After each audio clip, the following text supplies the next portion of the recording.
우리의 시선은 아주 먼 곳을 향했습니다. 40만 킬로미터 너머를. 달의 궤도에 진입한 4명의 영웅에게로. 반세기에 걸친 꿈을 실현하는 그들에게로.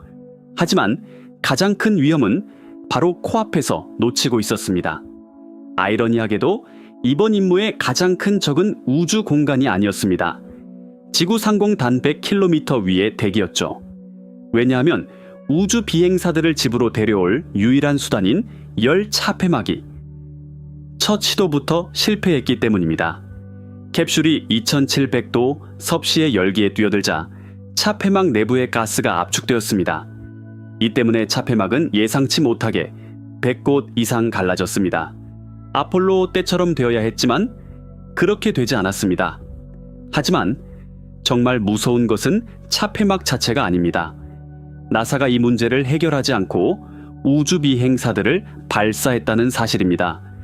만약 여러분도 한 영웅적인 이야기가 어떻게 재앙으로 끝날 수 있는지 보고 싶다면 좋아요와 구독을 눌러주십시오. 왜냐하면 지금부터 보게 될 것은 나사의 가장 큰 도박이기 때문입니다. 시작합니다. 지금 이 순간 당신이 이 말을 듣고 있는 동안 4명의 인간은 반세기가 넘도록 그 누구도 가보지 못한 먼 곳에 있습니다. 그들의 이름은 리드 와이즈먼, 빅터 글로버, 크리스티나 코크, 그리고 제러미 헨슨입니다. 그들은 오리온이라는 셔틀 안에 봉인된 채 스스로 이름 붙인 인테그리티라는 우주선을 타고 지구와 달 사이의 공허를 시속 수천 킬로미터로 가로지르고 있습니다. 하지만 이 여정 자체는 더 큰 이야기의 일부에 불과합니다. 왜냐하면 인류가 달로 돌아가는 이야기는 로켓 발사보다 훨씬 더 복잡하고 훨씬 더 인간적인 사연을 담고 있기 때문입니다. 이 이야기는 한때 불가능을 이뤄냈던 한 종이 똑같은 성공을 되풀이하기 위해 수십 년 동안 어떻게 실패할 수 있었는지에 대한 사례 연구입니다. 바로 이것이 당신을 불편하게 만들어야 할 역설입니다. 1969년 지금 당신이 이 방송을 듣고 있는 장치보다도 낮은 처리 능력을 가진 컴퓨터로 우리는 달에 사람을 보냈습니다. 아폴로 사령선의 유도 컴퓨터는 약 74kB의 메모리를 가졌고 약 2MHz의 클럭 속도로 작동했습니다. 현대의 스마트폰은 그보다 수백만 배 더 강력합니다. 그렇기에 그 당시의 기술로 이룬 업적을 보면 놀라울 따름입니다. 그들을 그곳으로 데려간 세턴 5호 로켓은 슬라이드 룰과 손으로 그린 공학 도면을 사용해 설계되었습니다. 열차 폐막은 오늘날의 기준으로는 원시적으로 여겨질 기술로 시험되었습니다. 40만 킬로미터 떨어진 우주 비행사들을 임무 통제센터와 연결했던 통신 시스템은 현대 가정의 인터넷 연결보다도 좁은 대역폭으로 작동했습니다. 하지만 그들은 해냈습니다. 6번이나 12명의 사람이 다른 세상의 표면에 서서 지구를 돌아보았습니다. 그리고 안전하게 귀환했습니다. 우리에게는 더 적은 기술이 있었습니다. 더 적은 계산 능력이 있었습니다. 더 적은 재료 과학, 더 적은 시뮬레이션 능력, 더 적은 우주 방사선에 대한 이해가 있었습니다. 단 한 가지를 제외하고 모든 것이 부족했습니다. 바로 의지였습니다.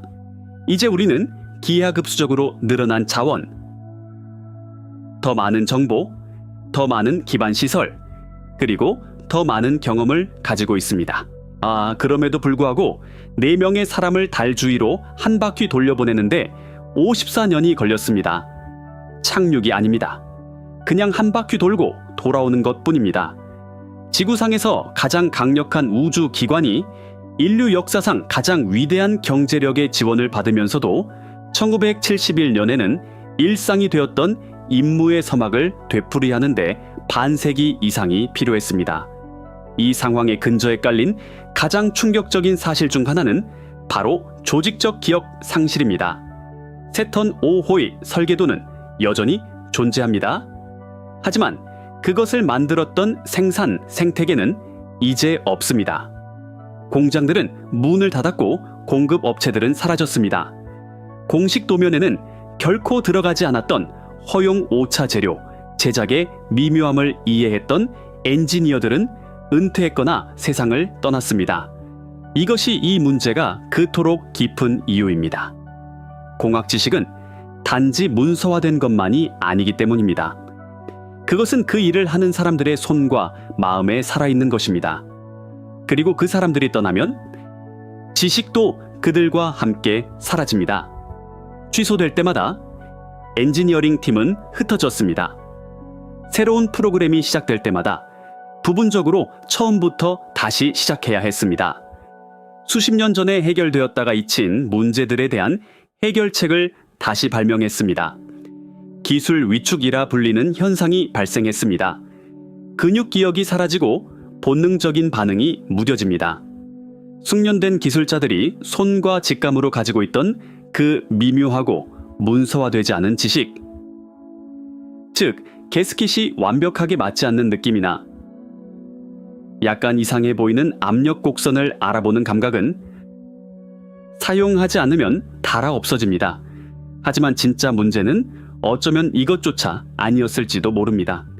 진짜 문제는 추진력의 상실이었습니다. 아폴로 프로그램이 존재했던 유일한 이유는 냉전이었습니다. 소련은 최초의 위성, 궤도에 오른 최초의 동물, 우주 최초의 인간, 최초의 우주 유영을 성공시켰습니다. 모든 이정표는 모스크바의 것이었습니다. 미국은 전 세계가 지켜보는 지정학적 경쟁에서 지고 있었습니다. 그리고 달은 결승선이 되었습니다. 그래서 케네디 대통령이 아폴로 프로그램을 제안한 것은 달의 지질학에 대한 열정 때문이 아니었습니다. 국가의 명예가 걸려 있었기 때문입니다. 돈이 쏟아졌습니다. 위험은 감수되었습니다. 결정은 오늘날의 기업 환경에서는 상상조차 할 수 없는 속도로 내려졌습니다. 케네디의 1961 년 연설과 암스트롱의 1969 년 발자국 사이에는 8년이 걸렸습니다. 단 8년. 정치적 약속에서부터 다른 세상에 서 있는 인간까지. 하지만 아르테미스 프로그램은 그에 상응하는 추진력이 없었습니다. 더 정확히 말하면 최근까지는 없었습니다. 예산 주기, 바뀌는 행정부, 바뀌는 우선순위. 이 모든 것이 프로그램의 동력을 갉아먹었습니다. 일정은 미뤄졌습니다. 2024년은 2025년이 되었고 2025년은 2026년이 되었습니다. 이것이 바로 기술적 역설, 잃어버린 지식, 그리고 부족한 의지가 결합되어 반세기에 걸친 정체기가 나타난 이유입니다. 하지만 이 이야기는 우리가 단지 과거를 되풀이하려 한다고 가정합니다. 실제로는 그렇지 않습니다. 왜냐하면 아르테미스 프로그램은 아폴로와는 근본적으로 다른 철학을 대표하기 때문입니다. 이 임무는 단지 달을 방문하기 위해 설계되지 않았습니다. 이것은 그곳에 살기 위해 설계되었습니다. 기반 시설을 건설하고 자원을 채굴하기 위해. 그리고 이것은 달의 남극에서 아폴로가 결코 찾지 않았던 것을 포함합니다. 심우주 탐사의 모든 방정식을 바꾸는 바로 그것을. 왜냐하면 이 새로운 비전은 달 표면 아래에 있는 가장 귀중한 보물에 기반하고 있기 때문입니다. 바로 물입니다. 하지만 우리가 아는 그런 물이 아닙니다.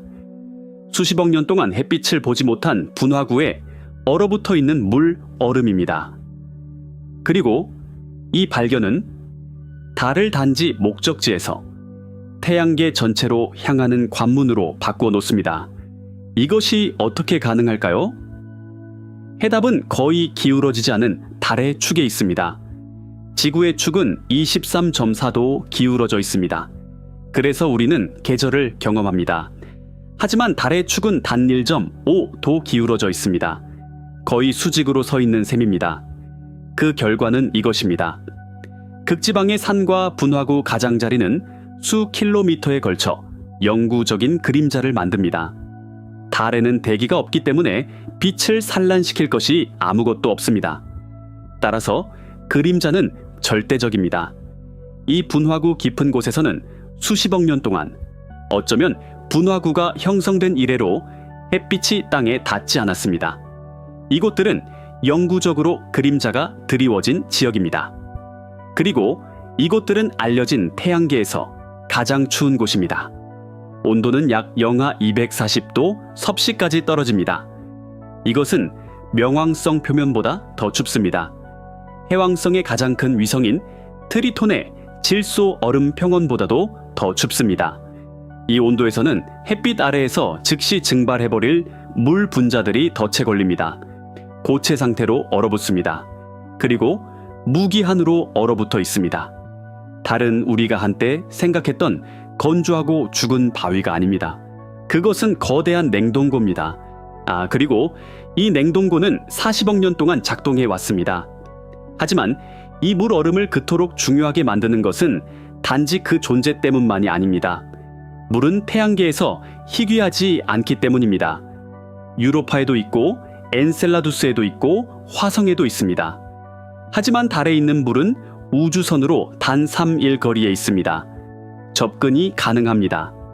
그리고 우주 탐사의 가장 중요한 두 가지 자원, 즉 호흡 가능한 산소와 로켓 연료로 전환될 수 있습니다. 바로 이 개념을 현지 자원 활용이라고 합니다. 그리고 이것이 탐사와 식민지와의 차이입니다. 물은 산소 원자 하나에 수소 원자 두 개가 결합된 것입니다.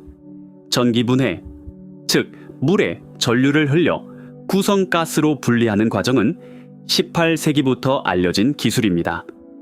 만약 우주 비행사들이 달의 표토에서 물 얼음을 추출하여 전기분해할 수 있다면 호흡할 산소와 연료로 태울 수소를 생산할 수 있습니다. 달은 연료 보급 기지가 됩니다. 이 때문에 아르테미스 프로그램은 아폴로와 완전히 다릅니다. 모든 아폴로 임무는 필요한 모든 것을 지구에서 가져갔습니다. 모든 그램의 음식, 모든 리터의 물, 모든 분자의 산소, 모든 방울의 연료는 우리 행성 표면에서 엄청난 비용을 들여 발사되었습니다. 우주 발사 시스템, 즉 SLS 로켓 한 기를 발사하는 데 드는 비용은 약 42억 달러입니다. 만약 달에 가는 모든 임무가 모든 소모품을 지구에서 발사해야 한다면 이 프로그램은 경제적으로 지속 불가능해집니다. 하지만 우주 비행사들이 현지 자원으로 산소와 연료를 생산할 수 있다면 임무당 비용은 극적으로 감소합니다. 보급망은 짧아집니다. 임무 기간은 길어집니다. 한때 3일짜리 캠핑 여행이었던 것이 정착지로 변모합니다. 이것은 인류가 지구에 대한 의존을 끊는 것을 의미합니다. 그리고 이 모든 것은 우리를 훨씬 더 큰 목표로 이끕니다. 왜냐하면 아르테미스는 단지 달에 돌아가는 것에 관한 것이 아니기 때문입니다. 그것은 인류가 다행성 종이 될 수 있는지에 대한 시험입니다. 이론이 아닌 공상과학이 아닌 공학적 현실 속에서 말입니다. 달은 시험입니다. 화성은 본 임무입니다. 만약 우리가 우주선으로 3일 거리인 달에서 이것을 해내지 못한다면 최소 7개월 거리인 화성에서는 절대로 해낼 수 없습니다. 달의 남극에서 살아남는 데 필요한 기술은 화성에서 살아남는 데 필요한 기술과 동일합니다. 단지 규모가 확장되고 개선되었을 뿐입니다. 즉, 이 계획들은 단지 과거의 성공을 되풀이하기 위해서가 아니라 우리의 미래를 보장하기 위해 만들어졌습니다. 하지만 계획은 계획일 뿐입니다. 종이 위의 이론이 우주의 무자비한 현실과 충돌했을 때 전혀 다른 양상이 펼쳐집니다. 왜냐하면 달로의 귀환이 그렇게 간단하지 않을 것이라는 첫 번째 징후는 실패가 아니라 오히려 위대한 성공으로 축하받았던 임무 직후에 나타났기 때문입니다. 그리고 바로 그 순간 승리의 한가운데에서 첫 번째 충격적인 사실이 드러났습니다. 아르테미스 1호 임무는 수소 누출과 열대 폭풍으로 인해 두 차례 연기된 끝에 2022년 11월 16일에 발사되었습니다. 이것은 무인 임무였습니다. 시험 비행이었습니다. 우주 발사 시스템, 즉 SLS 로켓과 오리온 캡슐이 달에 갔다가 돌아오는 여정을 견딜 수 있는지 증명하기 위해 설계되었습니다. 임무는 25일 10시간 동안 계속되었습니다. 오리온은 지구에서 약 43만 2,000km 떨어진 곳까지 도달하여 인간을 태우도록 설계된 우주선 중 가장 멀리 여행했습니다. 나사는 이를 승리라고 선언했습니다. 그리고 실제로도 그랬습니다. 엔지니어들이 열차 폐막을 보기 전까지는 말입니다. 열차 폐막은 산산조각 나 있었습니다.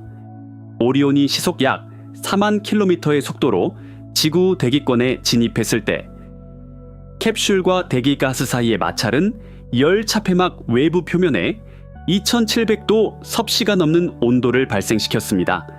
이것은 정상이었습니다. 예상된 상황이었습니다. 하지만 엔지니어들이 착륙 후 차 폐막을 조사했을 때 그들은 매우 우려스러운 것을 발견했습니다. 에브코트라 불리는 코팅이 균일하게 상마되지 않았습니다. 갈라져 있었습니다. 부서져 있었습니다. 조각조각 떨어져 나갔습니다.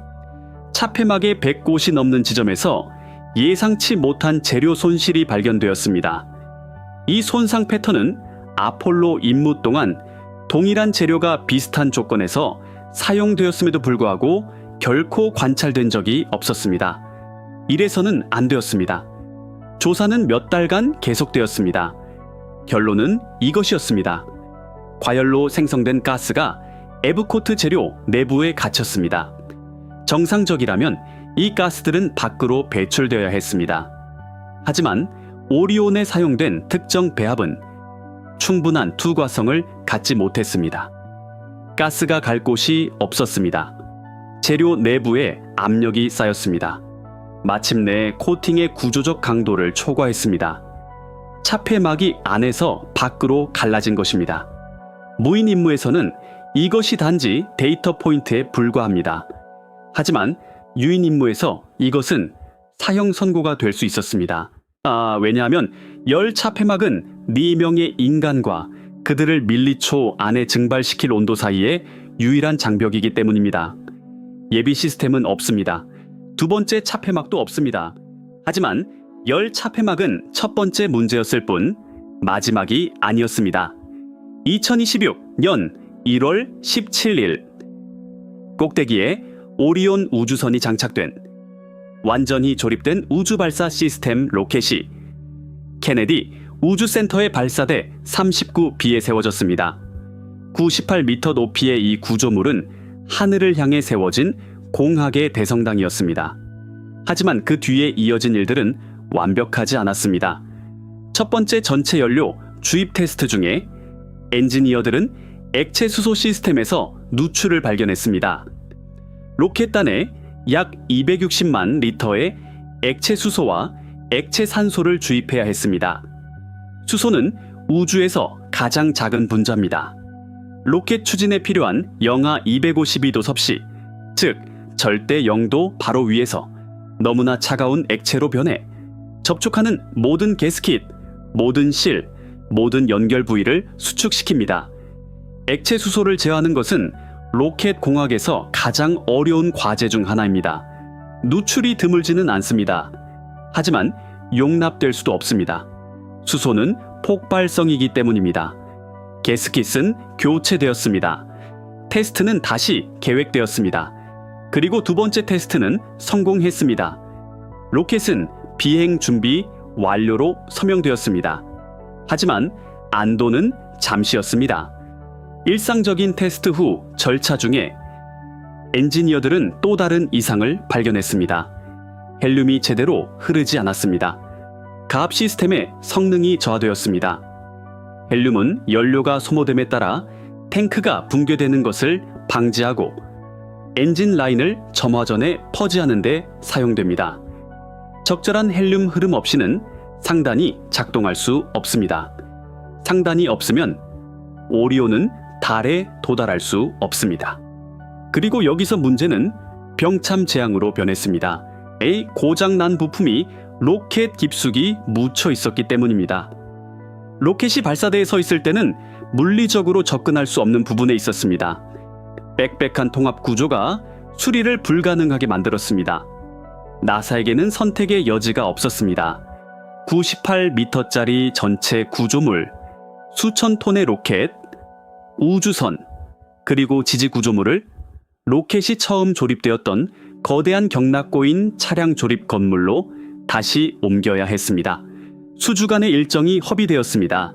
이러한 실패들, 본도, 수소 누출, 헬륨 밸브, 한, 열 차폐막 균열은 개별적인 사건이 아닙니다. 이것들은 나사 행정관 제러드 아이 장먼이 공개적으로 기술 위축이라고 명명한 더 깊은 구조적 문제의 증상들입니다. 이 로켓을 만들고 테스트하고 연료를 주입하고 발사하는 인력은 전체 과정을 3년에서 4년에 한 번씩만 수행합니다. 근육 기억은 사라지고 본능적인 반응은 무뎌집니다. 4명의 인간은 이전에 실패했던 게스킷과 이전에 금이 갔던 열차폐막, 단 한 번 비행했던 로켓, 그리고 심지어 그들 자신의 행정관조차 실전 경험이 부족하다고 인정한 인력에게 목숨을 맡기고 있습니다. 하지만 이 모든 기술적, 인간적 위험 너머의 나사가 이 프로그램을 실행하기 위해 감수한 대중에게 큰 소리로 말하기를 조심스럽게 피했던 또 다른 위험이 있었습니다. 바로 승무원 손실 가능성과 그 가능성이, 왜냐하면 이 가능성 자체가 아폴로 시대와 오늘날 사이에 가장 큰 격차를 보여주기 때문입니다. 아폴로 시대의 위험 감수 수준은 현대 기준으로 볼 때 경이적이었습니다. 우주 비행사들은 이전에 사람을 죽였던 환경으로 실험적인 기체를 타고 날아간다는 것을 알고 있었습니다. 아폴로 1호는 지상 테스트에서 3명의 우주 비행사를 죽였습니다. 아폴로 13호는 3명을 거의 죽일 뻔했습니다. 하지만 진짜 충격은 이것이 아닙니다. 진짜 충격은 숫자에 있습니다. 어떤 아폴로 임무에서든 치명적인 실패 확률은 대략 5%에서 10% 사이로 추정되었습니다. 20번에 한 번, 10번에 한 번. 우주 비행사들은 이 확률을 받아들였습니다. 임무가 그럴 만한 가치가 있다고 여겨졌기 때문입니다. 국가는 그들을 받아들였습니다. 지정학적 위험이 실존적이었기 때문입니다. 하지만 오늘날 그 관용도는 다릅니다. 사회는 변했습니다. 언론의 감시는 절대적입니다. 아르테미스에서 단 한 명의 승무원 손실이라도 발생한다면 전체 프로그램을 끝낼 수 있습니다. 연기가 아니라 종결입니다. 실시간 방송과 즉각적인 분석의 시대에 전국 방송으로 4명의 우주 비행사가 사망한 후에 프로그램을 계속할 정치적 의지는 1967년보다 훨씬 더 취약합니다.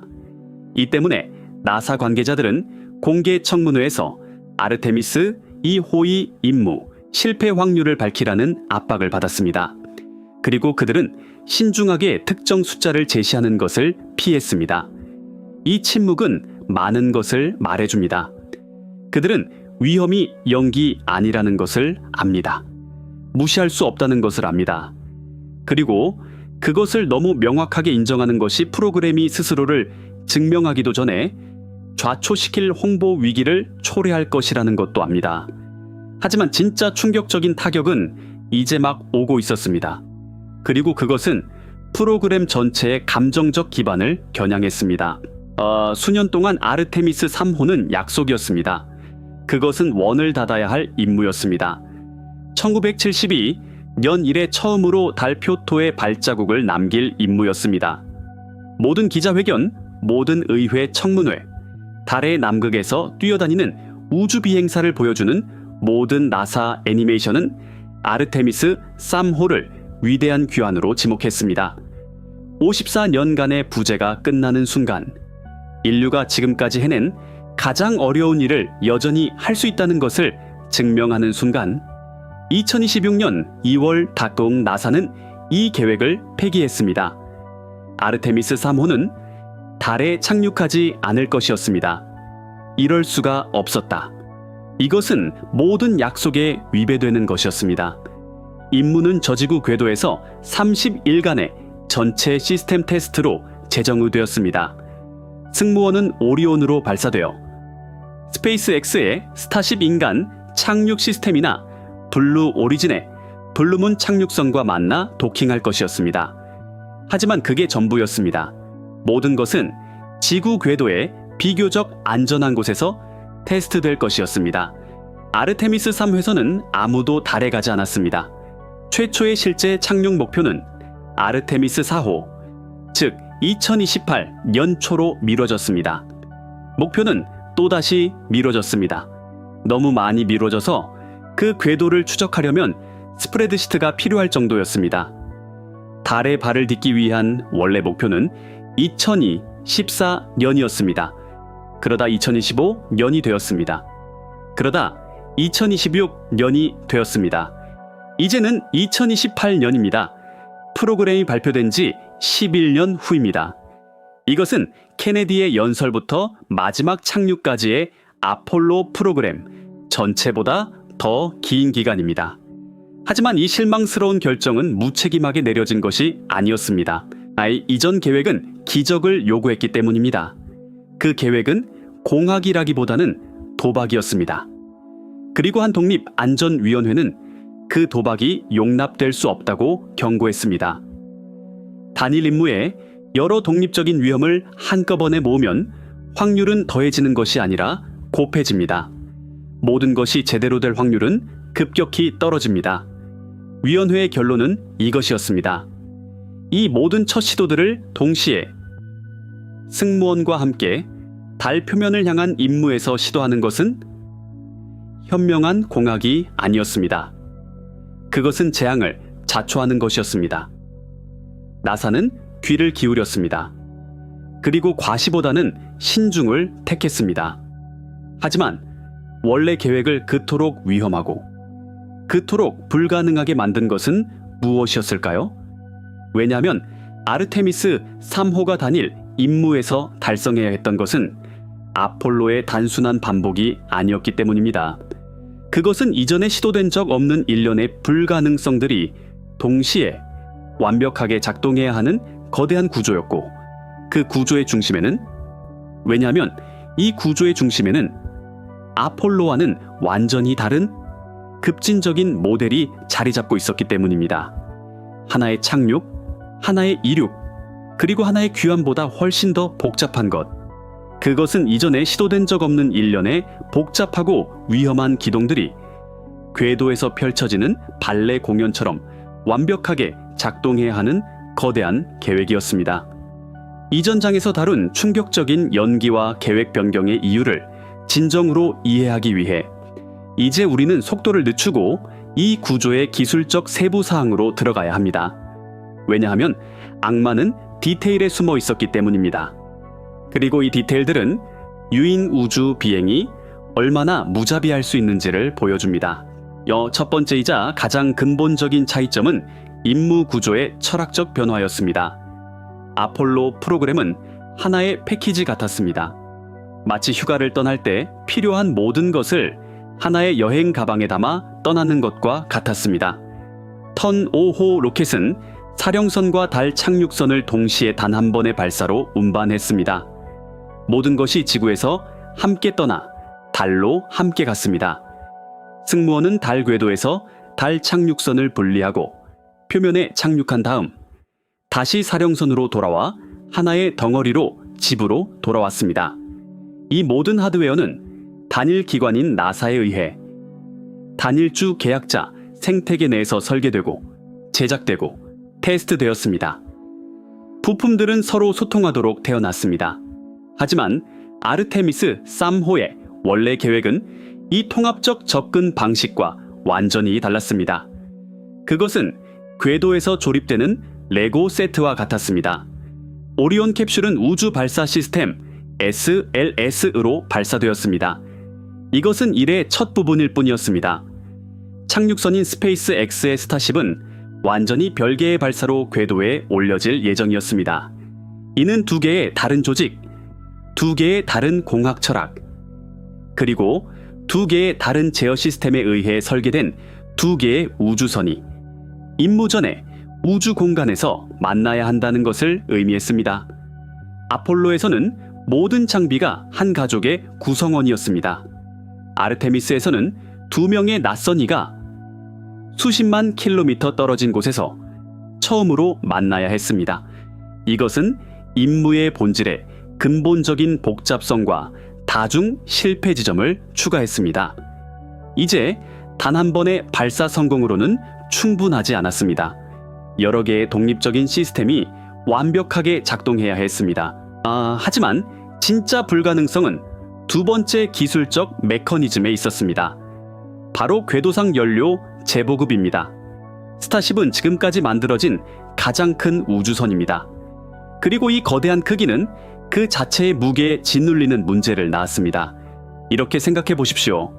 스타쉽이 달 표면에 착륙했다가 돌아오는데 필요한 연료의 양은 너무나 많아서 지구에서 연료를 가득 채운 채로 발사될 수 없습니다.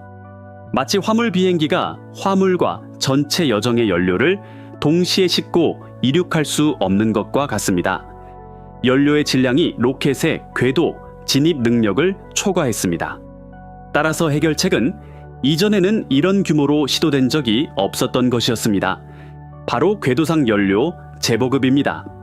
계획에 따르면 일부 추정으로는 10회에서 16회의 스타쉽 탱커 비행이 필요했습니다. 이 탱커들은 연료를 궤도로 운반하여 그곳에서 대기 중인 달 착륙선 버전의 스타쉽의 연료를 공급할 것이었습니다.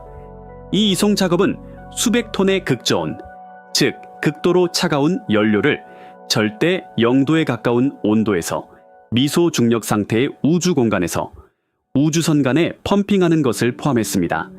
이 연료들, 즉 액체 메탄과 액체 산소는 계속해서 끓어오르는 액체와 같습니다.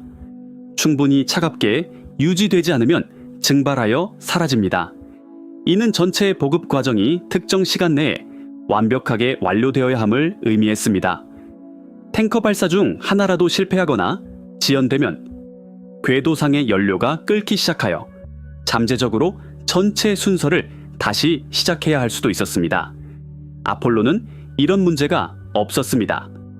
달 착륙선이 작고 자체 연료를 운반할 수 있었기 때문입니다. 하지만 스타쉽은 거인이었고 이 거인의 갈증을 해소하기 위해서는 궤도에 주유소 네트워크를 구축해야 했습니다. 그리고 이 주유소는 이전에 한 번도 건설된 적이 없었습니다. 세 번째 기술적 장벽은 이 두 낯선 우주선의 만남이었습니다. 도킹과 승무원 이송.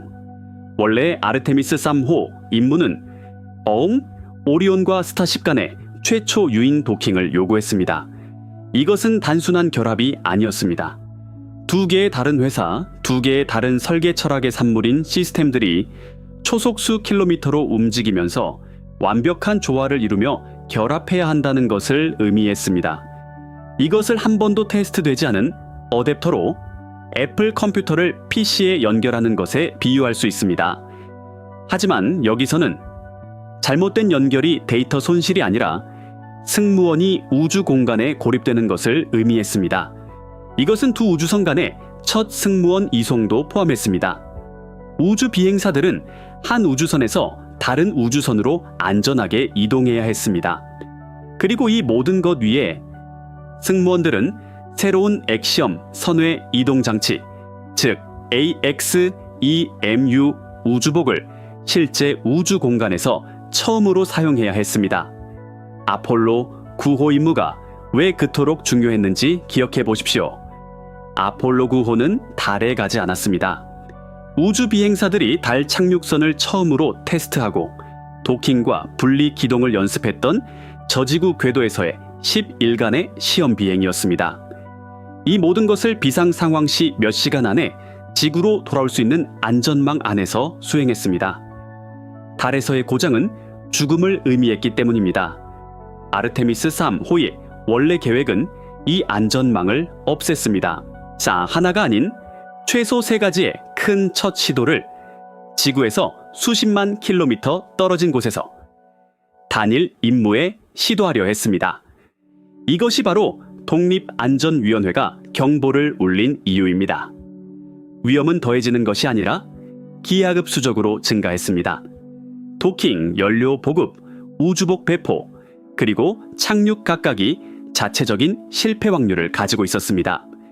그리고 이 확률들이 결합되었을 때 임무 성공 확률은 급격히 떨어졌습니다.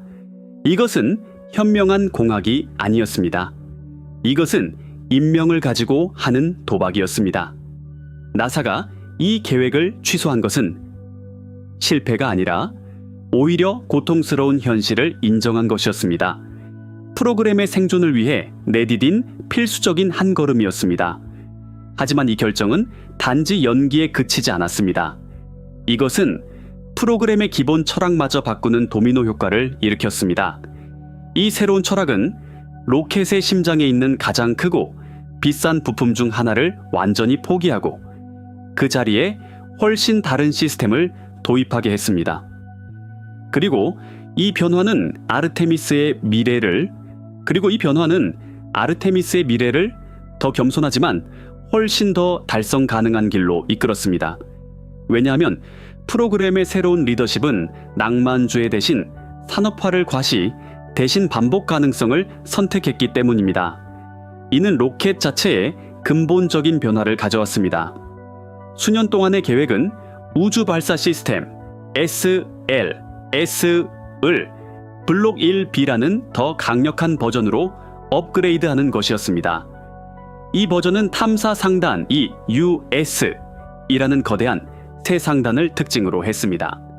하지만 이 상단은 항공우주 프로그램 관리의 교훈적인 이야기가 되었습니다. 제 프로그램 일정을 맞추지 못했습니다. 비용은 증가했습니다. 그리고 결코 발사대에 도달하지 못하면서 막대한 예산을 삼키는 부품이 되었습니다. 이 때문에 제러드 아이장먼 행정관이 이끄는 나사는 탐사 상단을 완전히 취소했습니다. 이것은 마치 당신이 꿈꾸던 초호화 스포츠카 주문을 취소하고 즉시 인도받을 수 있는, 신뢰할 수 있고 대량 생산된 세단을 사는 것과 같은 결정이었습니다. 작동하는 것을 선택하는 것. 그래서 나사는 이미 존재하고 이미 작동하는 부품을 선택했습니다. 유나이티드 론치 얼라이언스가 제작한 센타우르 V 상단입니다. 이것은 ULA의 벌칸 로켓에서 이미 운용 중인 이중 엔진 단이었습니다. 비행이 입증되었고 생산 중이었으며 가장 중요하게는 케네디 우주센터의 기존 모바일 런처 1 ML1과 호환되었습니다. 이것은 매우 중요한 결정이었습니다. 왜냐하면 이것은 더 큰 블록 1 B 구성을 지원하기 위해 막대한 비용으로 개발 중이던 두 번째 발사 플랫폼인 모바일 런처 EMLI의 필요성을 없앴기 때문입니다. 나사는 기존 SLS 설계를 센타우르 V와 표준화함으로써 이미 보유한 인프라를 계속 사용하고 임무 간의 공백을 줄이며 매 10개월마다 발사한다는 목표를 향해 나아갈 수 있었습니다. 이것은 기술 위축 문제를 직접적으로 해결하는 솔루션이었습니다. 더 잦은 발사는 더 날카로운 인력을 의미하기 때문입니다. 이 철학 뒤에 있는 논리는 산업적이었습니다. 이론적으로 더 많은 화물을 들어 올릴 수 있지만 결코 땅을 떠나지 않는 로켓은 아무 가치가 없습니다. 하지만 정기적으로 발사되어 매 비행마다 조직적 역량을 구축하는 로켓은 가치가 있습니다. 이것은 프로그램의 미래를 구한 실용주의의 한 수였습니다. 하지만 프로그램의 미래를 형성한 유일한 기술적 변화는 로켓 자체가 아니었습니다.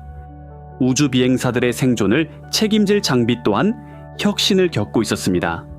특히 달 표면에서 마주칠 아마도 가장 큰 위협에 맞서기 위해 설계된 차세대 우주복이었습니다.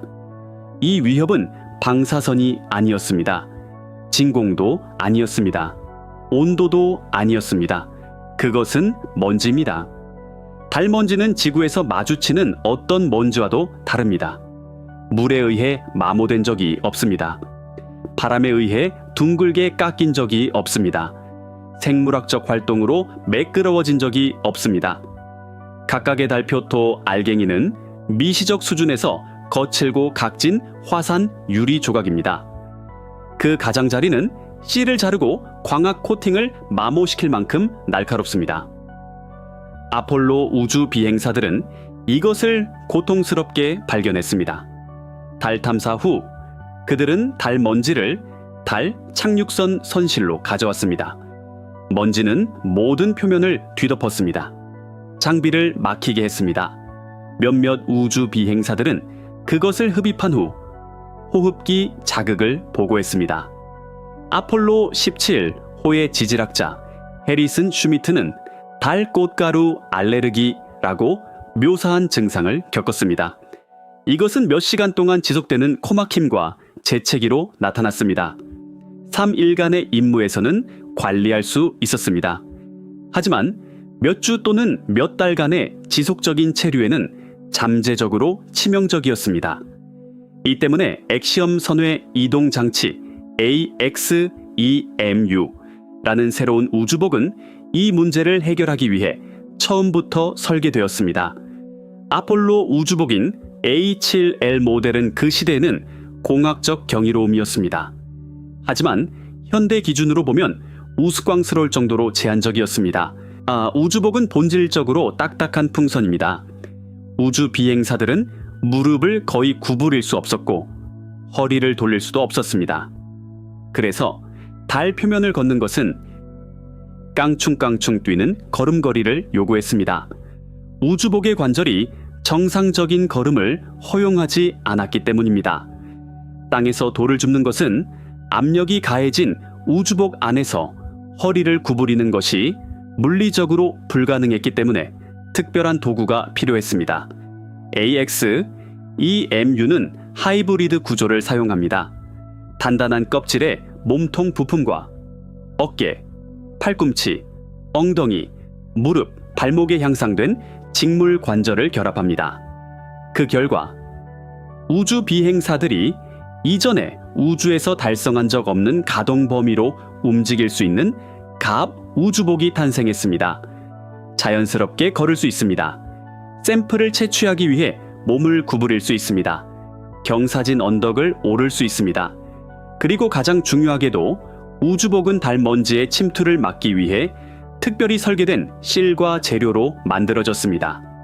우주복의 생명 유지 장치는 우주 비행사를 영구적으로 그림자가 드리워진 지역에서 최소 2시간 동안 생존시킬 수 있도록 설계되었습니다. 이곳의 온도는 영하 240도 섭씨까지 떨어집니다.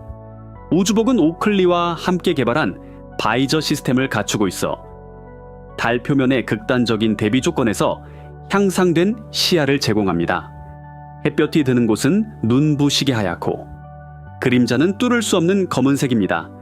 하지만 아마도 가장 미래적인 것은 통신 시스템입니다. 이 시스템은 노키아와 함께 개발되었습니다. 우주 비행사, 착륙선, 그리고 궤도상의 자산 사이에 4G LTE 네트워크를 제공합니다. 달에서 4G.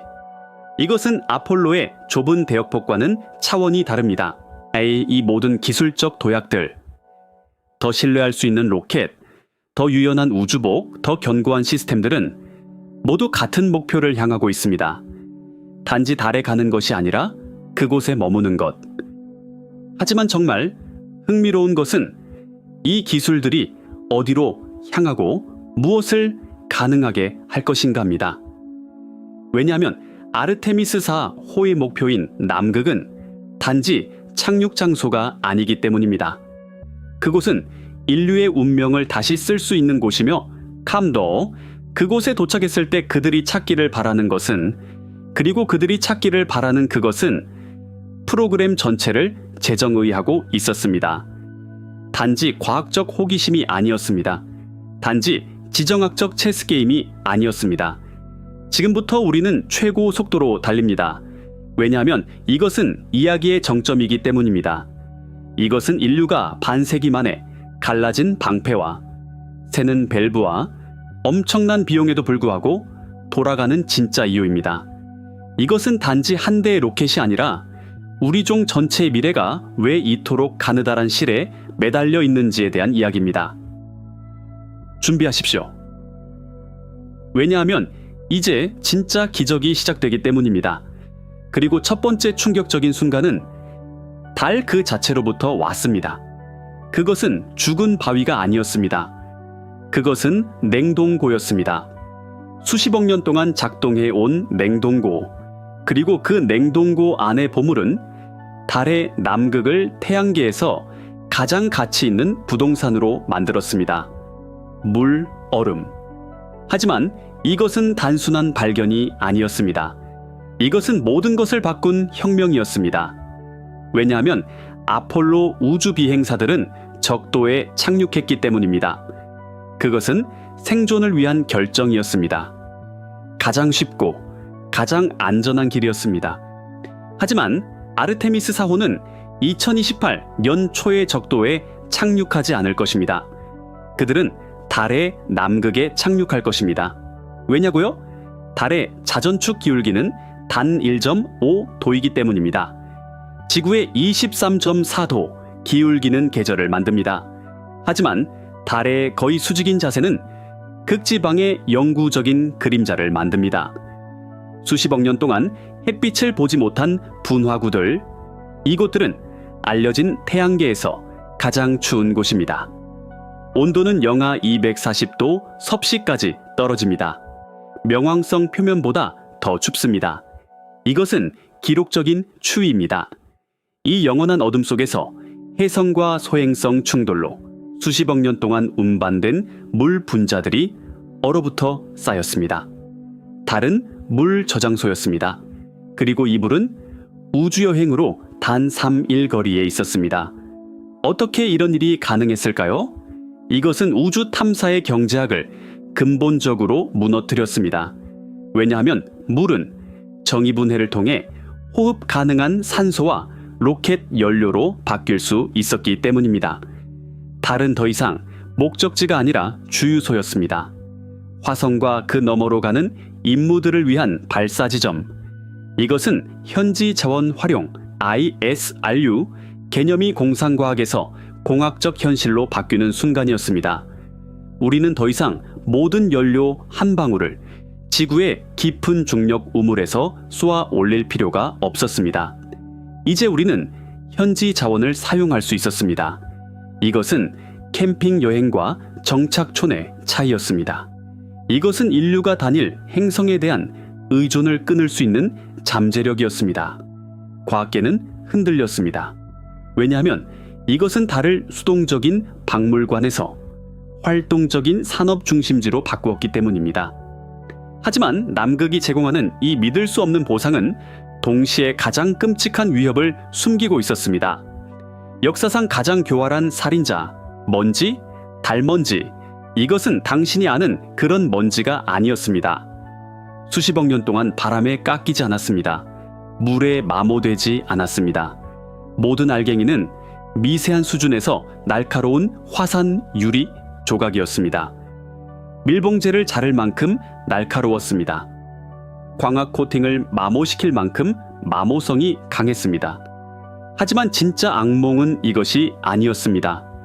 진짜 악몽은 이 먼지가 태양풍에 의해 정전기적으로 대전되어 있다는 것이었습니다. 이것은 먼지에 끈적거리고 거의 자석 같은 특성을 부여했습니다. 우주복에 달라붙었습니다. 기계 관절에 스며들었습니다. 아폴로 우주 비행사 해리슨 슈미트는 이것을 달 꽃가루 알레르기라고 묘사했습니다. 몇 시간 동안 지속되는 호흡기 자극. 그들은 먼지가 선실의 습한 환경과 접촉했을 때 산화된 철 나노 입자 때문에 탄 화약 같은 냄새가 난다고 보고했습니다. 짧은 임무에서는 이것이 문제였습니다. 하지만 몇 달간의 임무에서는 치명적일 수 있었습니다. 왜냐하면 이 거친 유리 조각을 장기간 흡입하는 것은 지구에서 석영 먼지를 흡입하는 광부들을 죽이는 규폐증과 유사한 만성 폐 손상을 일으킬 수 있었기 때문입니다. 어떻게 이런 일이 가능했을까요? 가장 큰 위험이 방사선이나 진공이 아니라 단순한 먼지라는 것이 어떻게 가능했을까요? 이것은 패러다임의 전환이었습니다. 이것은 영구적인 달 기지를 건설하는 것이 단지 건물을 짓는 것 이상이라는 것을 보여주었습니다. 그것은 끊임없는 전쟁을 의미했습니다. 보이지 않는 적과의 전쟁. 이 때문에 아르테미스 4회 배치될 더스터와 같은 도구들이 설계되었습니다. 이 도구들은 먼지가 어떻게 행동하는지를 연구하여 미래의 거주 공간, 에어록, 그리고 우주복을 설계하는 데 도움을 줄 것이었습니다. 과학계는 달에 정착하려는 꿈에 가장 큰 장애물이 가장 작은 입자들일 수 있다는 현실과 마주했습니다. 하지만 진짜 지진은 달 표면이 아니라 지구의 정치지도 위에서 일어나고 있었습니다. 왜냐하면 나사가 헬륨 밸브를 수리하기 위해 로켓을 다시 들여놓는 동안 중국은 체계적이고 무자비한 정확성으로 달 프로그램을 진행하고 있었기 때문입니다. 이것은 그림자 속의 경주였습니다. 그리고 중국이 이기고 있었습니다. 2020년 중국의 창어 5호 임무는 달에 착륙하여 샘플을 채취하고 지구로 귀환했습니다. 이로써 중국은 미국과 소련에 이어 이 위협을 달성한 세 번째 국가가 되었습니다. 하지만 이것은 시작에 불과했습니다. 2024년 창어 6호는 한 걸음 더 나아갔습니다. 달의 뒷면에 착륙했습니다. 이것은 역사상 최초였습니다. 달은 어떤 나라도 해내지 못한 업적. 태양계에서 가장 오래되고 가장 깊은 충돌 구조물 중 하나인 남극 에이트켄 분지에서 샘플을 채취했습니다. 그리고 그것들을 안전하게 지구로 가져왔습니다. 모든 임무는 이전 임무를 기반으로 구축되었습니다. 모든 임무는 특정 능력을 보여주었습니다. 모든 임무는 중국을 공개적으로 밝힌 목표에 더 가깝게 만들었습니다. 2030년까지 유인달 착륙. 어떻게 이런 일이 가능했을까요? 나사의 수십 년간의 정체와는 대조적으로 중국의 이 끊임없는 징역은 어떻게 설명될 수 있을까요? 왜냐하면 베이징은 사진을 찍기 위해 달에 가는 것이 아니었기 때문입니다. 그들도 같은 이유로 경쟁하고 있었습니다. 남극, 물, 얼음, 자원, 전략적 위치. 달의 남극에 첫 번째 기반 시설을 건설하는 자는 지구 밖 가장 가치 있는 부동산에 대한 실질적인 독점권을 얻게 될 것이었습니다. 1967년에 외기권 조약은 어떤 나라도 천체에 대한 주권을 주장할 수 없다고. 이것은 캠핑 여행과 정착촌의 차이였습니다. 이것은 인류가 다닐 행성에 대한 의존을 끊을 수 있는 잠재력이었습니다. 과학계는 흔들렸습니다. 왜냐하면 이것은 달을 수동적인 박물관에서 활동적인 산업 중심지로 바꾸었기 때문입니다. 하지만 남극이 제공하는 이 믿을 수 없는 보상은 동시에 가장 끔찍한 위협을 숨기고 있었습니다. 역사상 가장 교활한 살인자, 먼지, 달먼지. 이것은 당신이 아는 그런 먼지가 아니었습니다. 수십억 년 동안 바람에 깎이지 않았습니다. 물에 마모되지 않았습니다. 모든 알갱이는 미세한 수준에서 날카로운 화산 유리 조각이었습니다. 밀봉제를 자를 만큼 날카로웠습니다. 광학 코팅을 마모시킬 만큼 마모성이 강했습니다.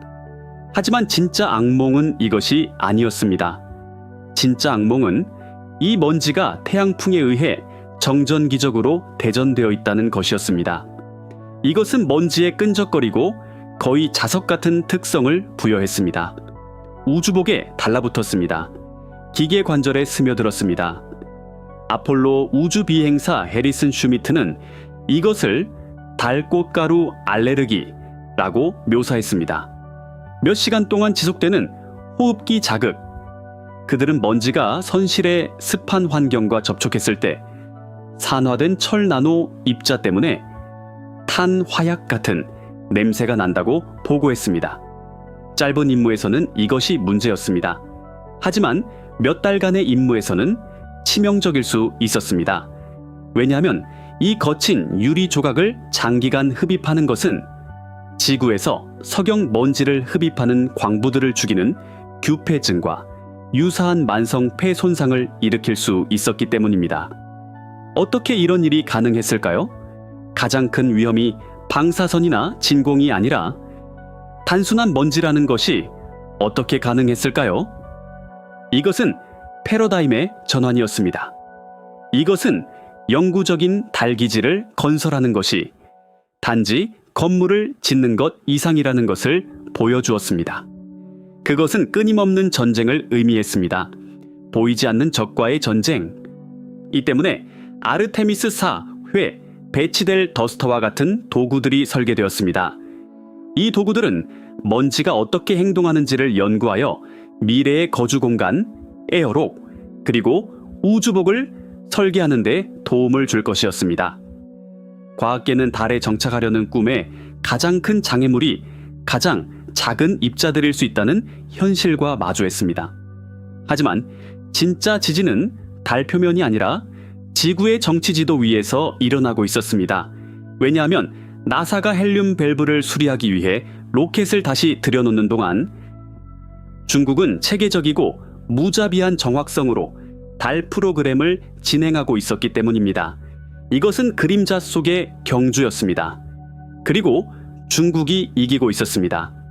2020년 중국의 창어 5호 임무는 달에 착륙하여 샘플을 채취하고 지구로 귀환했습니다. 이로써 중국은 미국과 소련에 이어 이 위협을 달성한 세 번째 국가가 되었습니다. 하지만 이것은 시작에 불과했습니다. 2024년 창어 6호는 한 걸음 더 나아갔습니다. 달의 뒷면에 착륙했습니다. 이것은 역사상 최초였습니다. 다른 어떤 나라도 해내지 못한 업적. 태양계에서 가장 오래되고 가장 깊은 충돌 구조물 중 하나인 남극 에이트켄 분지에서 샘플을 채취했습니다. 그리고 그것들을 안전하게 지구로 가져왔습니다. 모든 임무는 이전 임무를 기반으로 구축되었습니다. 모든 임무는 특정 능력을 보여주었습니다. 모든 임무는 중국을 공개적으로 밝힌 목표에 더 가깝게 만들었습니다. 2030년까지 유인달 착륙. 어떻게 이런 일이 가능했을까요? 나사의 수십 년간의 정체와는 대조적으로 중국의 이 끊임없는 징역은 어떻게 설명될 수 있을까요? 왜냐하면 베이징은 사진을 찍기 위해 달에 가는 것이 아니었기 때문입니다. 그들도 같은 이유로 경쟁하고 있었습니다. 남극, 물, 얼음, 자원, 전략적 위치. 달의 남극에 첫 번째 기반 시설을 건설하는 자는 지구 밖 가장 가치 있는 부동산에 대한 실질적인 독점권을 얻게 될 것이었습니다. 1967년의 외기권 조약은 어떤 나라도 천체에 대한 주권을 주장할 수 없다고 명시합니다. 하지만 소유와 통제는 같은 것이 아닙니다. 산기를 통제하기 위해 그것을 소유할 필요는 없습니다. 단지 그 꼭대기에 요새를 지으면 됩니다. 이것이 우주 영역 점거 시나리오였습니다. 그리고 워싱턴은 이 시나리오에 경악했습니다. 그리고 이 지정학적 체스 게임의 한가운데에서 이 모든 야망과 기술 아래에 깔린 가장 근본적이고 원초적인 두려움이 모습을 드러냈습니다. 우리 종의 취약성. 이것이 프로그램 전체의 궁극적인 정점이었습니다. 왜 우리는 가는가? 단지 중국을 이기기 위해서? 아닙니다. 이것은 보험 증서였습니다. 인류의 멸종에 대비한 보험 증서. 우리는 단일 행성 문명입니다. 지금까지 살았던 모든 인간, 창조된 모든 예술 작품, 이루어진 모든 과학적 발견, 이야기된 모든 사랑 이야기는 단 하나의 바위 위에서 존재합니다. 표면에 도달할 만큼 큰 단 하나의 소행성 충돌은 문명을 몇 시간 안에 끝낼 수 있습니다. 옐로스톤 칼데라에서 비롯된 초화산 폭발은 행성을 수년간의 화산 겨울로 몰아넣을 수 있습니다. 우리가 마주했던 어떤 것보다 더 치명적이고 더 전염성이 강한 팬데믹은 인구를 일부러 줄일 수 있습니다. 강대국 간의 핵전쟁은 지표면을 수십 년간 살 수 없는 곳으로 만들 수 있습니다. 이 사건들 중 어떤 것이라도 통계적으로 가능합니다. 그리고 우리는 그 모든 것에 대해 똑같은 취약점을 가지고 있습니다. 우리에게는 백업이 없습니다. 인류 문명의 사본은 없습니다. 모든 달걀은 한 바구니에, 모든 파일은 하나의 하드 드라이브에. 다행성 종이 되는 것은 사치가 아닙니다. 억만장자들을 위한 과시 프로젝트가 아닙니다. 공상과학 애호가들을 위한 추상적인 개념이 아닙니다. 그것은 멸종에 대한 보험 증서입니다. 그리고 모든 보험과 마찬가지로 재앙이 닥친 후가 아니라 그 전에 가입해야 합니다. 달과 궁극적으로는 화성의 영구적인 존재를 구축하는 비용은 수십억 달러로 측정됩니다. 하지만 그렇게 하지 않는 비용은 만약 이 실존적 위험 중 하나라도 현실이 된다면 모든 것으로 측정됩니다. 결코 존재하지 않을 모든 미래 세대, 결코 이루어지지 않을 모든 발견, 결코 태어나지 않을 모든 아이. 이것이 아르테미스 프로그램이 짊어진 무게입니다. 그것은 단지 로켓 프로그램이 아닙니다. 그것은 이 종이 생존을 위한 첫 번째 실질적인 발걸음을 내디딜 수 있을지에 대한 질문입니다. 물, 먼지, 경쟁, 그리고 멸종. 이 네 가지 요소가 아르테미스의 심장에 있는 불을 지폈습니다. 하지만 이 모든 거대한 힘의 한가운데 작은 캡슐 안에 4명의 인간이 있었습니다. 그리고 그들은 내일 인류 역사상 그 누구도 가보지 못한 먼 곳으로 갈 것이었습니다. 그리고 그곳 절대적인 침묵 속에서 그들을 기다리고 있는 것이 무엇인지, 그리고 그곳 절대적인 침묵 속에서 그들을 기다리고 있는 것은 달 그 자체보다 더 큰 현실이었습니다. 차갑고 무자비하며 피할 수 없는 현실. 왜냐하면 이 새로운 시대의 우주 경쟁은 단지 로켓과 공학에 관한 것이 아니었기 때문입니다. 이것은 인류 미래 문명의 기초를 놓게 될 규칙, 재치, 법률, 그리고 동맹의 전쟁이었습니다. 속도를 높입니다. 이제 최대로 달립니다. 왜냐하면 이것은 이야기의 기술적 정점일 뿐만 아니라 정치적, 철학적 정점이기 때문입니다. 이것은 그 모든 위험과 비용 아래에 숨겨진 진짜 동기를 드러내는 순간입니다. 또 그리고 첫 번째 장대한 순간은 조약문에서 서명식에서 폭발했습니다. 하지만 이것은 역사상 가장 큰 지정학적 지진 중 하나를 촉발했습니다. 아르테미스 협정. 이것은 기록을 경신했습니다. 나사는 40개 이상의 국가를 평화로운 탐사, 투명성, 그리고 자원 사용과 같은 원칙 아래 하나로 모았습니다. 이것은 인류 역사상 우주를 위해 결성된 가장 큰 다자간 동맹이었습니다. 하나의 연합 전선, 우주에서의 인류 미래에 대한 공동의 비전. 하지만 이 비전의 심장에 박힌 비수가 있었습니다. 2개의 거대한 서명이 빠져 있었습니다. 중국은 서명하지 않았습니다. 러시아도 서명하지 않았습니다. 어떻게 이런 일이 가능했을까요? 이것은 단순한 외교적 불화가 아니었습니다. 이것은 도전장이었습니다. 왜냐하면 그들은 자신들만의 대안을 발표했기 때문입니다. 국제달연구 기지. 이것은 아르테미스의 직접적인 경쟁자였습니다. 자신들만의 규칙, 자신들만의 파트너, 그리고 자신들만의 구조를 가진 프로그램. 세상은 우주에서 공식적으로 둘로 나뉘었습니다. 2개의 블록, 2개의 비전, 2개의 경쟁 세력이 달의 남극, 즉 태양계에서 가장 가치 있는 부동산을 통제하기 위해 경쟁하고 있었습니다. 이것은 우주 영역 점거 시나리오였습니다. 그리고 이 시나리오는 1967년에 외기권 조약을 무의미하게 만들었습니다. 왜냐하면 그 조약은 아무도 천체를 소유할 수 없다고 말했기 때문입니다. 하지만 통제하기 위해 소유할 필요는 없었습니다.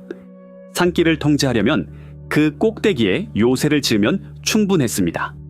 그리고 중국은 그 요새를 짓기 위해 무서운 속도로 나아가고 있었습니다. 과학계는 이 분열의 잠재적 재앙을 보며 얼어붙었습니다. 이것은 협력의 시대의 종말이자 경쟁의 시대의 시작이었습니다. 인류가 가장 당열을 필요로 하는 바로 그 순간의 말입니다.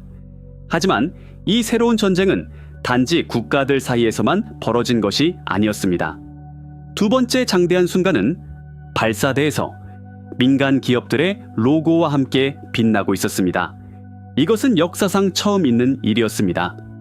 아르테미스는 전적으로 정부가 주도했던 아폴로와는 달리 민간 부문과의 거대한 파트너십에 기반을 두고 있었습니다. 이것은 혁명이었습니다. 하지만 동시에 가장 큰 위험 중 하나였습니다. 스페이스X가 착륙선을 만들고 있었습니다. 블루 오리진이 대한 착륙선을 제공하고 있었습니다. 유나이티드 론치 얼라이언스가 새로운 상단을 생산하고 있었습니다. 엑시엄 스페이스가 우주복을 만들고 있었습니다. 노키아가 통신을 제공하고 있었습니다. 이것은 역사상 가장 큰 민간 계약자 집단이었습니다. 이것은 우주 탐사에 대한 새로운 모델이었습니다. 잠재적으로 더 유연하고 더 비용 효율적인 모델. 하지만 동시에 이전에 볼 수 없었던 의존성을 만들어냈습니다. 이것은 하나의 사슬이었습니다. 그리고 사슬은 가장 약한 고리만큼만 강합니다. 만약 스페이스X의 스타쉽 연료 보급 시스템이 준비되지 않는다면 착륙은 연기될 것이었습니다. 만약 블루 오리진의 착륙선이 계획에 뒤처진다면 예비 계획은 증발해버릴 것이었습니다. 나사의 시간표는 이제 가장 느린 계약자만큼만 빨랐습니다. 어떻게 이런 일이 가능했을까요? 인류의 가장 위대한 모험이 이제 단일 기관의 의지가 아니라 여러 다른 기업들의 손익계산, 생산 일정, 그리고 경쟁적 본능에 달려 있었습니다. 이것은 자본주의와 탐험의 가장 장대하고 가장 위험한 결혼이었습니다. 성공한다면 인류의 우주 확산을 가속화할 수 있었습니다. 하지만 실패한다면 전체 프로그램을 상업적 분쟁과 지연의 늪으로 끌고 갈 수 있었습니다. 과학계는 이 새로운 역학관계를 우려하며 지켜보고 있었습니다. 아폴로의 성공은 하나에 집중된 의지의 산물이었기 때문입니다. 아르테미스의 운명은 시장의 혼돈에 맡겨졌습니다. 그리고 이 모든 지정학적, 경제적 혼란 아래 모든 소음을 잠재우고 모든 것을 관조하게 만드는 세 번째이자 가장 근본적인 장대한 순간이 있었습니다. 존재 그 자체. 왜 우리는 이 모든 것을 하는가? 왜 이토록 많은 돈을 쓰고 이토록 많은 위험을 감수하는가? 답은 가장 간단하고 가장 끔찍한 진실에 있습니다. 우리에게 다른 선택이 없기 때문입니다. 우리는 단일 행성 문명입니다. 지금까지 살았던 모든 인간, 모든 문명, 모든 꿈은 단 하나의 바위 위에서 존재했습니다. 이것은 모든 달걀을 한 바구니에 담는 것입니다. 모든 파일을 백업 없이 하나의 하드 드라이버에 저장하는 것입니다. 단 한 번의 큰 소행성 충돌, 단 한 번의 초화산 폭발, 새롭고 더 치명적인 팬데믹, 통제 불능의 기후 재앙 또는 핵전쟁. 이 실존적 위험 중 어느 하나라도 인류의 이야기를 갑작스럽고 영구적으로 끝낼 수 있습니다. 그리고 우리는 그 모든 것에 대해 하나의 공통된 취약점을 가지고 있습니다. 갈 곳이 없다는 것. 어떻게 이런 일이 가능했을까요? 자신의 지혜로 원자를 쪼개고 우주의 시작을 들여다볼 수 있는 종이. 어떻게 자신의 행성에 갇혀 있을 수 있을까요? 이것이 아르테미스의 궁극적인 의미입니다. 그것은 사치가 아닙니다. 그것은 보험 증서입니다. 멸종에 대한 보험 증서.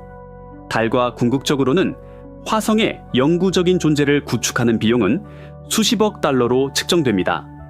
하지만 그렇게 하지 않는 비용은 만약 이 위험 중 어느 하나라도 현실이 된다면 모든 것으로 측정됩니다. 결코 존재하지 않을 모든 미래 세대, 결코 이루어지지 않을 모든 발견, 결코 태어나지 않을 모든 아이로. 과학계에게 이것은 가장 근본적이고 가장 시급한 주장이었습니다. 이것은 단지 탐험에 관한 것이 아니었습니다. 이것은 생존에 관한 것이었습니다. 마침내 이 모든 거대한 힘과 철학은 단 하나의 지점, 단 하나의 순간에 결정화되었습니다. 네 번째이자 가장 개인적인 장대한 순간, 내일. 그 4명의 우주 비행사가 달의 뒷면을 돌 때 몇 분 동안 절대적인 무선 침묵에 들어갈 것입니다. 지구와의 모든 통신이 끊길 것입니다. 40만 킬로미터의 공허와 달의 전체 질량에 의해 존재하는 다른 모든 인간으로부터 완전히 고립될 것입니다. 이것은 인류 역사상 가장 깊고 가장 절대적인 고독이 될 것입니다. 4개의 심장 박동, 우주의 침묵 속에서 그들은 창밖을 내다보며 단 24명만이 자신의 눈으로 본 그 광경을 보게 될 것입니다. 그 순간은 모든 위험, 모든 정치, 모든 돈을 정당화할 순간입니다. 왜냐하면 그 순간은 인간 정신이 왜 멈출 수 없는지를 증명하기 때문입니다. 우리는 궁금해합니다. 우리는 탐험합니다. 우리는 미지의 경계로 갑니다. 왜냐하면 그것이 우리이기 때문입니다. 이 순간들, 지정학적 분열, 산업혁명, 실존적 필연성, 그리고 개인적 기적. 이 모든 것이 아르테미스 프로그램의 복잡하고 모순적인 영혼을 이룹니다. 하지만 이제 이 어지러운 속도 끝에 멈춰서서 숨을 고를 시간입니다. 이 모든 일들이 종으로서의 우리에게 궁극적으로 무엇을 의미할까요? 이것은 단지 다음 기술적 단계에 불과할까요? 아니면 인류로서 우리가 누구인지에 대한 정의를 바꾸는 것일까요? 그리고 이 여정의 끝에서 거울을 들여다볼 때 우리는 무엇을 보게 될까요? 그리고 이제 이 어지러운 속도 끝에 멈춰서서 숨을 고르고 우리 자신에게 가장 근본적인 질문을 던질 시간입니다. 이 모든 기술, 이 정치, 이 위험, 그리고 야망의 한가운데서 우리는 누구인가? 달의 먼 뒷면의 침묵 속에서 우리 자신의 모습에서 무엇을 보는가? 이 여정은 단지 로켓 프로그램이 아닙니다. 그것은 거울입니다. 그리고 그 거울은 종으로서의 우리 인류가 가진 가장 깊은 모순과 가장 고통스러운 역사를 우리에게 되비춰주고 있습니다. 이제 우리는 가장 중요한 질문과 마주합니다. 이 모든 일들이 인간 문명으로서 우리에 대해 무엇을 말해주는가? 왜냐하면 이 이야기는 단지 우주에 가는 것에 관한 것이 아니기 때문입니다. 이것은 우리 자신을 이해하는 것에 관한 것입니다. 첫 번째이자 가장 충격적인 역설은 우리의 능력에 관한 것입니다. 한편으로는 우리의 무한한 상상력이 있습니다. 화성에 도시를 건설하고 항성 간 여행을 하며 우주의 비밀을 푸는 것을 상상할 수 있습니다.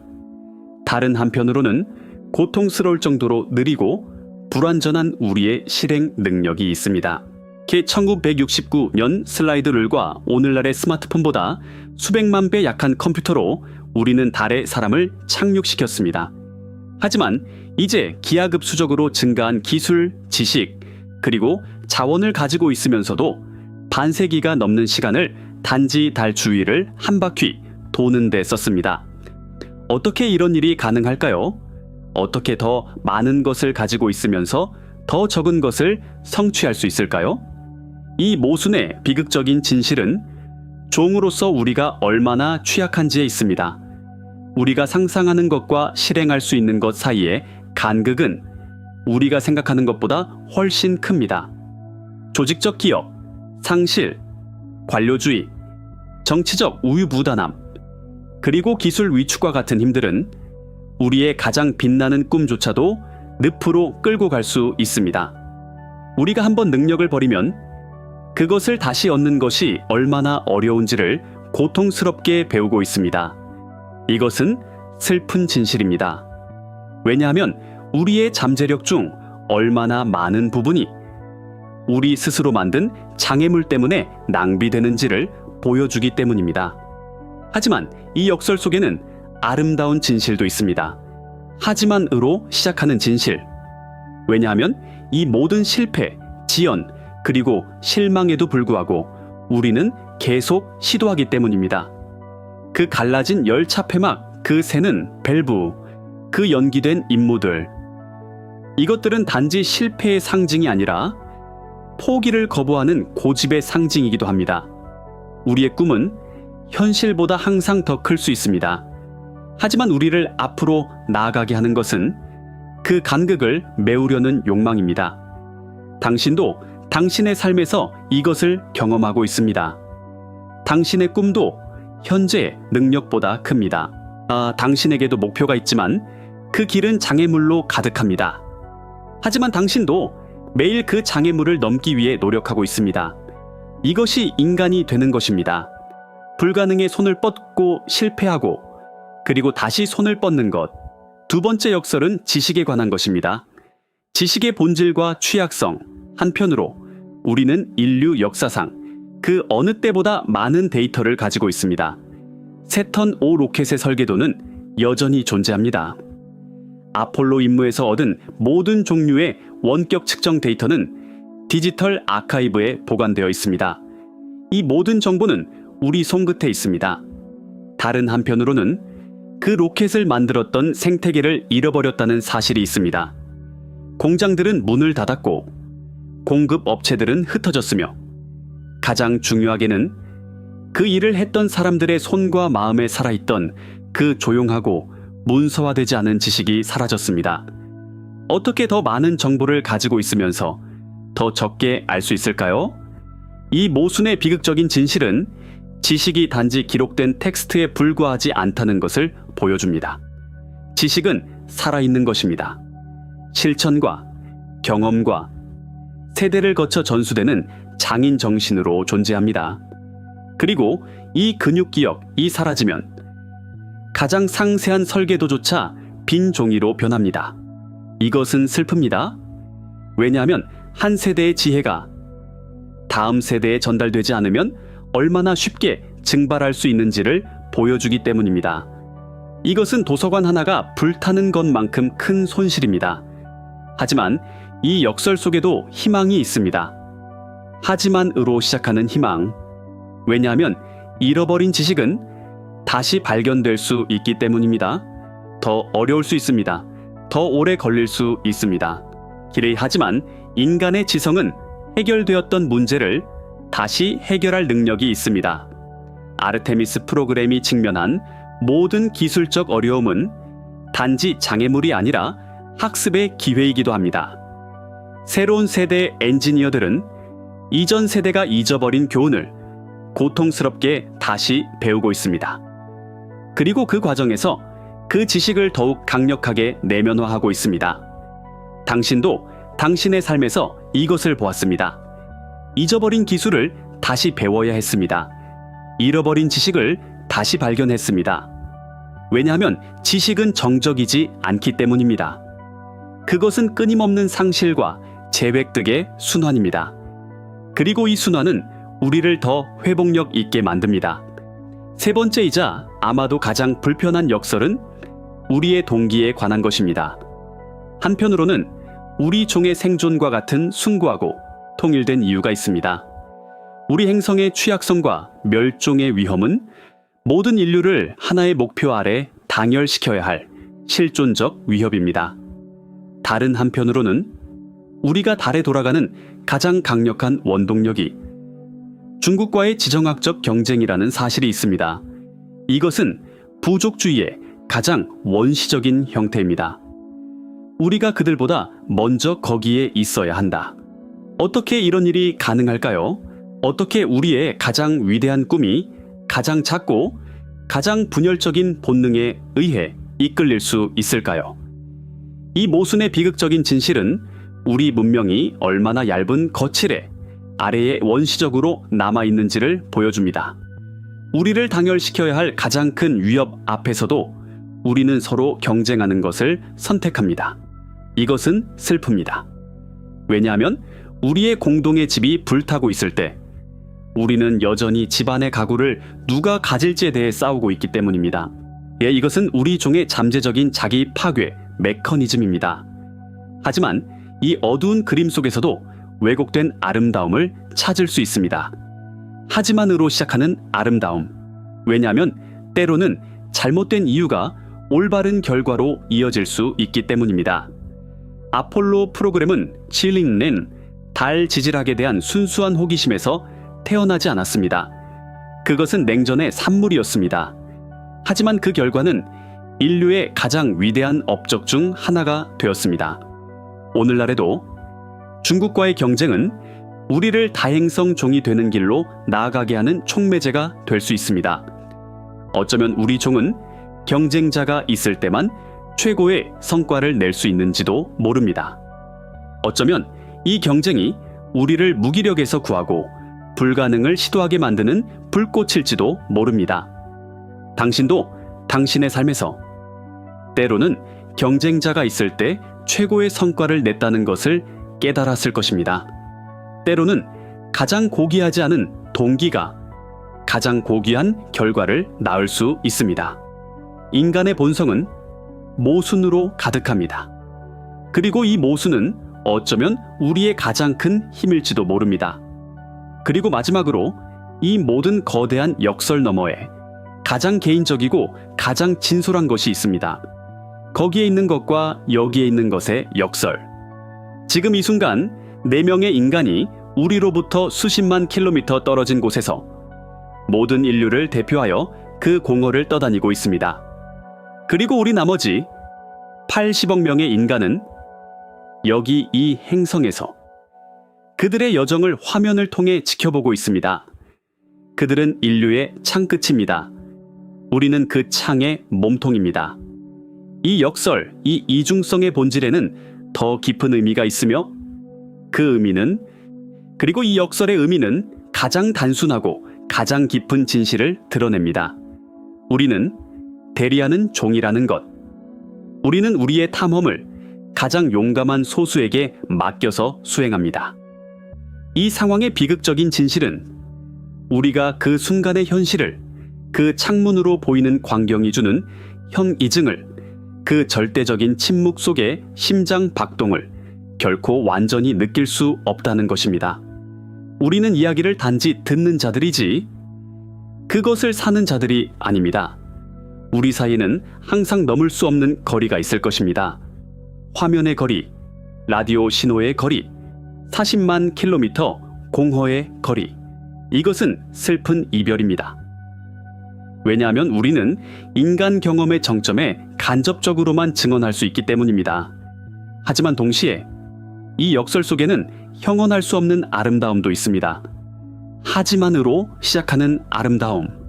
왜냐하면 그 4명의 인간은 단지 자신들을 위해 거기에 있는 것이 아니기 때문입니다. 그들은 우리를 위해 거기에 있습니다. 우리 각자를 위해. 그들은 인류의 집단적인 호기심과 용기의 살아있는 상징입니다. 그들의 눈은 우리의 눈입니다. 그들의 발걸음은 우리의 발걸음이 될 것입니다. 그들 덕분에 우리도 거기에 있습니다. 당신은 지금 이 소리를 들으면서 사실 그 임무의 일부입니다.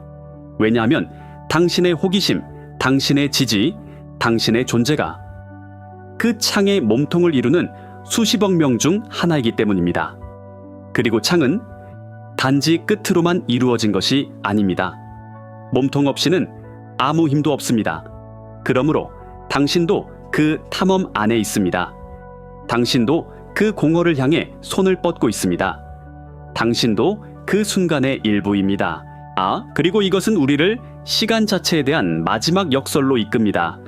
서두름과 기다림의 역설. 한편으로는 우주의 무자비한 무관심이 있습니다. 우주는 기다리지 않습니다. 소행성은 궤도를 바꾸지 않습니다. 태양계는 영원히 안정적이지 않습니다. 우리의 멸종 위험은 우리의 일정에 따라 움직이지 않습니다. 이것은 우리에게 긴급한 행동을 촉구합니다. 우리는 지금 가야 한다. 왜냐하면 내일은 너무 늦을 수 있기 때문이다. 라는 메시지를 줍니다. 이것은 우리 종의 생존 본능의 가장 순수한 형태입니다. 하지만 다른 한편으로는 우주 탐사의 고통스러운 느림이 있습니다. 로켓을 설계하고 제작하는 데는 수십 년이 걸립니다. 정치적 의지는 왔다가 갑니다. 예산은 삭감됩니다. 헬륨 밸브 하나가 고장나면 프로그램이 몇 주나 지연될 수 있습니다. 이 현실은 우리에게 인내심을 가져야 한다고 말합니다. 성급한 결정이 승무원의 목숨을 앗아갈 수 있고 전체 프로그램을 파괴할 수 있다고 속삭입니다. 어떻게 이런 일이 가능할까요? 어떻게 우리는 동시에 서두르면서도 인내심을 갖고 기다려야 할까요? 이 모순의 비극적인 진실은 우리의 시간 인식이 우주의 시간 척도 앞에서 얼마나 무의미한지에 있습니다. 우리는 평균 80년의 수명을 가진 생명체로서 수십억 년의 과정을 이해하고 대처하려고 합니다. 우리의 서두름은 우리 자신의 필멸성에서 비롯됩니다. 우리의 조바심은 다음 단계를 우리 생애에서 보고 싶은 욕망에서 나옵니다. 하지만 공학과 정치는 인간의 수명보다 더 긴 시간 단위로 작동합니다. 이것은 슬픕니다. 왜냐하면 우리에게 우리의 한계와 통제 불가능한 힘을 상기시키기 때문입니다. 하지만 이 역설 속에는 깊은 지혜도 있습니다. 하지만으로 시작하는 지혜.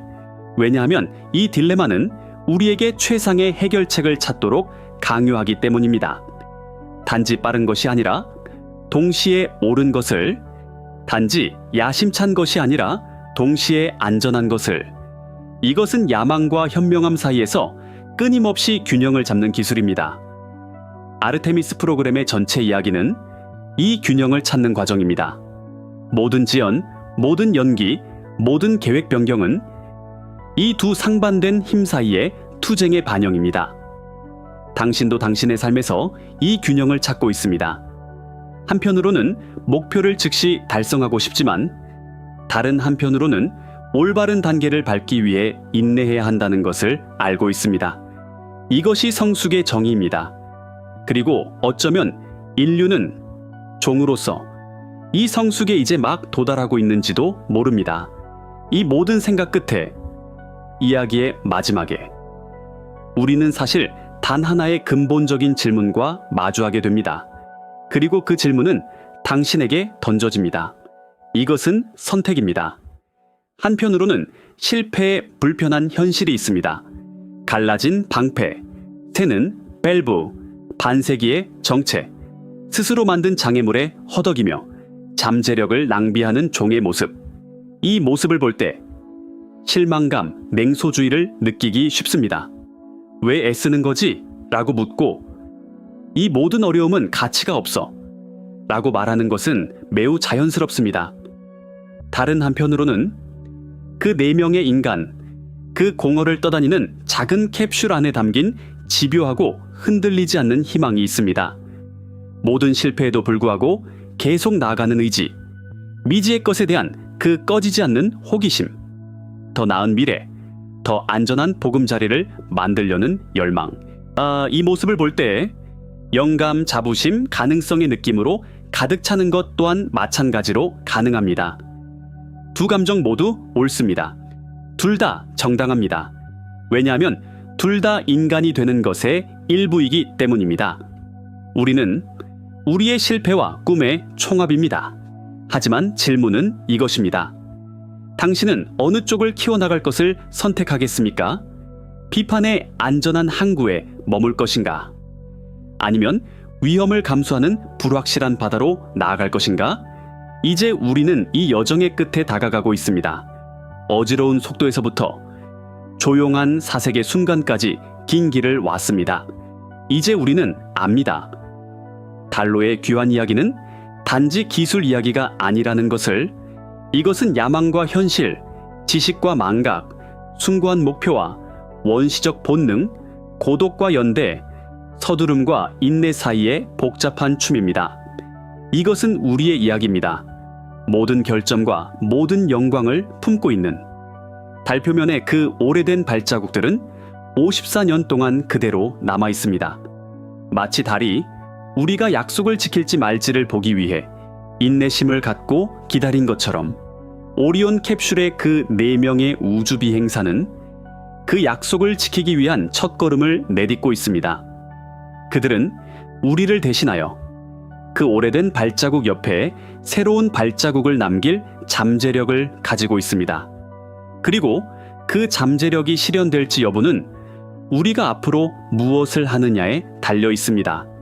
왜냐하면 이 여정은 사실 이제 막 시작되었고 우리를 어디로 데려갈지는 이 여정에서 가장 가까운 이웃인 달에 가는 것조차 얼마나 어려운지 보았습니다. 하지만 제가 만약 우주의 궁극적인 속도 제한, 즉 빛의 속도를 깨는 방법을 찾는 과학자들이 있다고 말한다면요, 워프 드라이브와 웜홀은 더 이상 상상이 아닙니다.